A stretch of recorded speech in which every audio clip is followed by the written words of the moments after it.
저는 7살부터 교회에 다녔습니다. 고등학교 때 아버지가 돌아가시고 그때부터 제가 의지할 곳은 하나님뿐이었습니다.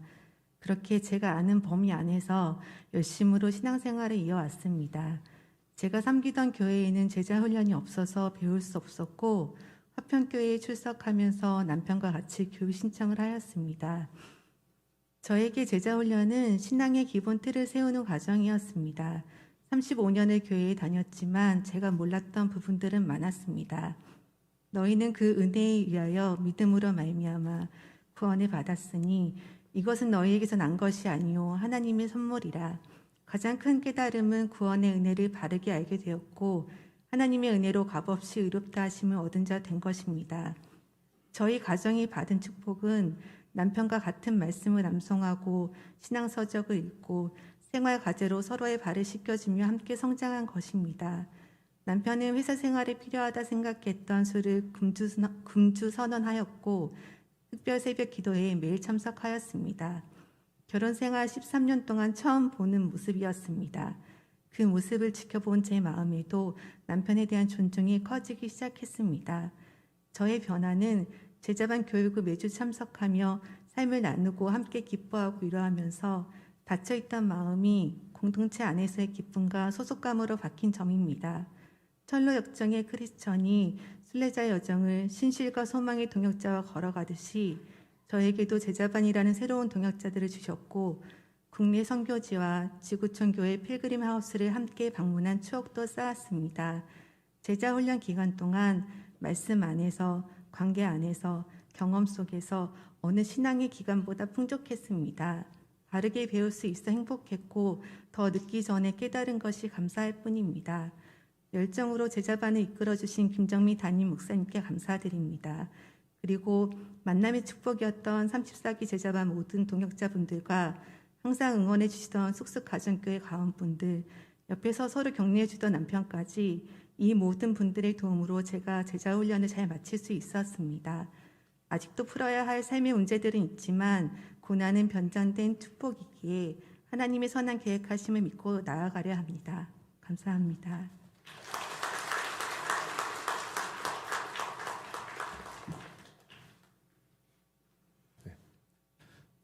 안녕하세요.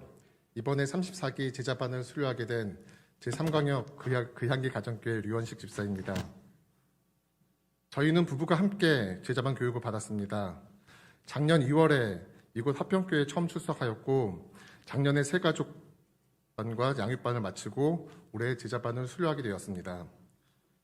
저희가 화평교회에 오게 되면 하나님의 역사하심이 있었습니다.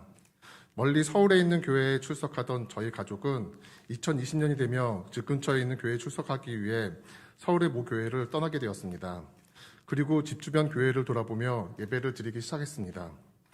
그때까지 화평교회는 잘 알지 못했고 저희 시야 안에 있던 교회도 아니었습니다. 그러던 중 코로나 팬데믹이 발생하였고 저희는 아무런 교회도 가지 못하고 1년간 온라인으로 예배를 드리게 되었습니다. 1년을 이렇게 지내며 예배가 예배답지 못하게 되었고 저희는 굉장히 피폐해져 갔습니다. 현장 예배에 대한 갈급함이 극도에 이를 때쯤 집사람의 주변인 소개로 화평교회를 알게 되었습니다.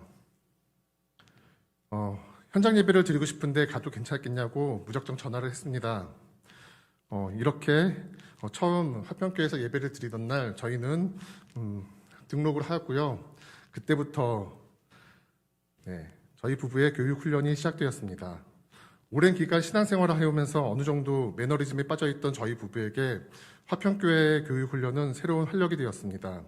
그리고 하나님께서 저희 부부에게 코로나를 통해 예배의 소중함을 알게 하셨고 또 화평교회로 인도하셔서 교육 훈련을 받게 하셨다는 것도 믿고 있습니다. 이번 교육을 받으면서 가장 크게 변화한 부분은 구원에 대한 확신입니다. 멀리 있는 교회에 출석하며 점차 썬데이 크리스천이 되어가던 저에게 약해진 믿음만큼이나 구원에 대한 확신도 약해져 갔습니다. 하지만 이번 제자반을 통해 하나님은 결코 저를 포기하시지 않는다는 걸 깨닫고 그런 하나님께 감사하며 살아가야겠다고 다짐했습니다. 두 번째는 말씀에 대한 사모입니다. 하나님께서는 이미 코로나를 통해 제게 말씀 듣는 자리에 대한 소중함을 알려주셨습니다. 그리고 제자반을 통해 말씀은 우리들이 생명의 양식이라는 것을 알게 하시고 말씀을 듣고 읽고 묵상하라 하셨습니다. 아직은 많이 부족하지만 항상 말씀을 가깝게 하려고 노력하고 살아가고 있습니다. 세 번째는 기도입니다. 우리는 가정 안에서 중요한 것이 소통이라고 이야기합니다. 그리고 학교나 직장에서도 소통이 얼마나 중요한지 잘 알고 있습니다. 하물며 하나님과 그 자녀들의 소통이 얼마나 중요합니까? 하나님과 소통하는 것이 기도라는 것을, 그리고 내가 정말 하나님과 소통에 소홀했던 것을 다시 한번 알게 됐습니다. 그리고 내가 무엇을 하든지 나 혼자 결정하고 행동하는 것이 아니라 주님께 기도를 여쭙고 말씀에 순종해야 된다는 것도 알았습니다. 말씀을 듣고 기도하는 자리에 더욱 나가기 위해 일주일에 한 번 이상은 새벽 기도에 참석하기로 작정하고 지금 노력하고 있습니다. 그러던 중 하나님께서는 저의 기도를 들어주셨습니다. 어린 시절부터 저와 함께 신앙생활을 같이 했던 친구가 있는데요.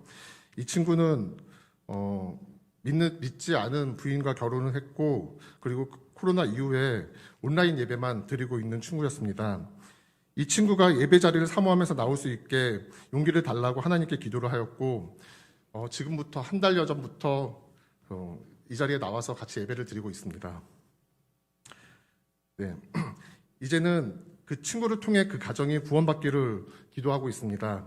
그리고 또 저희 장애인 어르신은 아직 교회를 안 다니고 계시는데요. 저희 장애인 어르신이 하나님을 알게 해달라고 기도합니다. 이 기도들도 다 들어주실 거라고 굳건하게 믿고 있습니다. 지금까지 말씀드린 것 외에 또 많은 변화가 있었습니다. 잘은 안 되지만 운전할 때, 그리고 회사에서 자녀들에게 화내지 말아야지 그렇게 많이 참으려고 이해하고 노력하고 있고요. 철이 조금 들었는지 저희 어머니한테 얼마 전 추석 무렵에 어머니께서 주신 유산 중 가장 큰 그 유산이 믿음이라는 그런 고백도 하였습니다.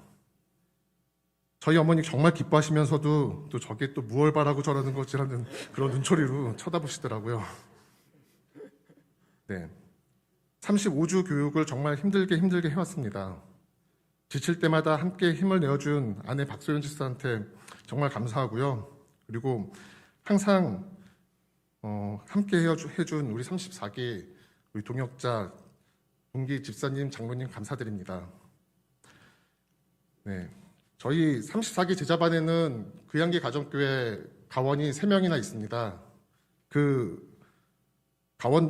저희를 항상 기도로 응원해 주신 귀향기 가정교회 가장 신창근 집사님을 비롯해서 그 가원들께 정말 감사 인사드립니다. 그리고 부족한 저희를 지도하시느라 힘쓰신 김전민 담임 목사님 정말 감사드립니다. 무엇보다도 부족하고 죄인된 저를 사랑하셔서 그 아들을 내어주어 구원하신 하나님, 말할 수 없는 감사와 영광을 드립니다. 이제 제자반을 수료합니다. 수료하지만 이 수료가 끝이 아니라 저의 훈련이 이제 시작됨을 잘 알고 있습니다. 살면서 끊임없이 훈련하고 주님이 주신 그 놀라운 사랑을 나누며 예수님을 닮아가려 노력하는 제자로 살아가기로 다짐합니다. 감사합니다.